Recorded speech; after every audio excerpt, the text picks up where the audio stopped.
It's just what you might come across. Yes?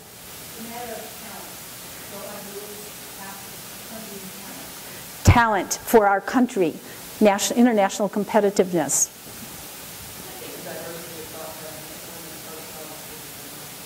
Diversity of thought pattern, different approaches. Think of airbags in cars. Who designed them? What were they initially designed for?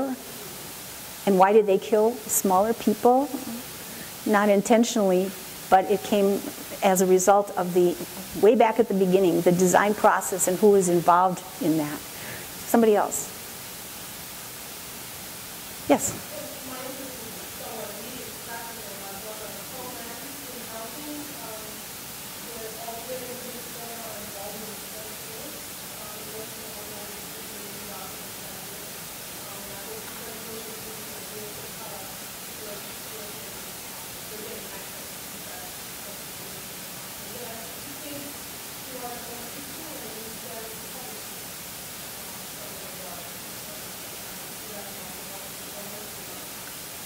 Wonderful, just experience here for students to make that the best possible, and for children in the public system at a STEM school, public school. Wonderful, yes.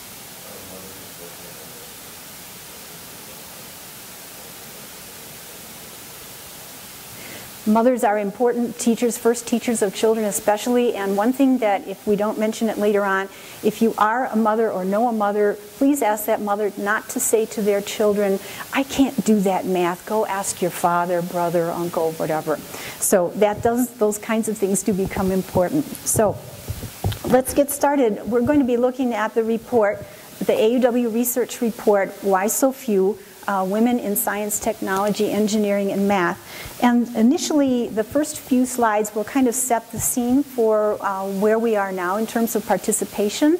And then we'll look further at the report, which is structured using research in several areas that has already been done by others. So this isn't just someone's idea. These are research pieces that have, for the first time, been pulled together in this kind of a setting that can form the case for women in STEM. The report itself is a product of the part of AUW that funds research, and oftentimes that support comes from our members, and we're very, very grateful to them. And in addition to our members, the National Science Foundation and other organizations have also contributed to this particular report, and then others in addition.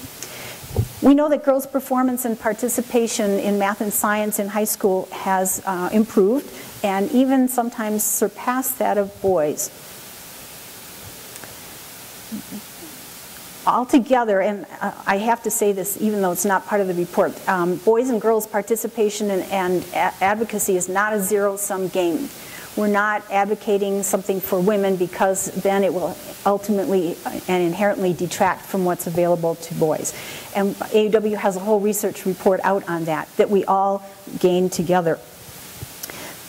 While there are more credits being earned in math and science over time, girls earn more credits than boys do.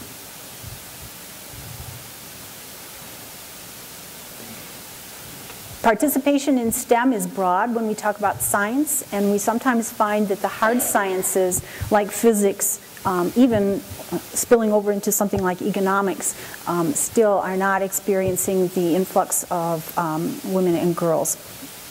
Girls are less likely to take physics, as you see here. This I thought was very interesting, that women high school grads now earn higher GPAs on average in math and science than their male peers do. Although boys perform better in terms of standardized tests. And that in itself might be a topic for a thesis. Correct. Thank you. So while the performance in high-stakes tests are improving, boys perform better on average, and that goes to, again, being encouraged in certain fields, acceptance rates, and more. The AP scores here reflect better performance by boys. And as a result, the transition to higher education, from college to higher education, is a critical time. We see from the couple of slides here that girls are doing fairly well up through the 12th grade. And then what happens is that the decisions and the persistence, despite that good track record, are at a tipping place. Girls are less likely to take AP, advanced placement exams in STEM subjects, for example, and that lends itself to that situation. Do I go on in a STEM subject or not? So this critical time is something that can be impacted by parents, by teachers, by guidance counselors, by recruiters from higher education in STEM fields. So those are opportunities. Every time that there's a chance to make a difference or chance to create awareness, those are your opportunities. So now what happens in this transition to college, girls who are entering there are less likely to declare a STEM major than boys.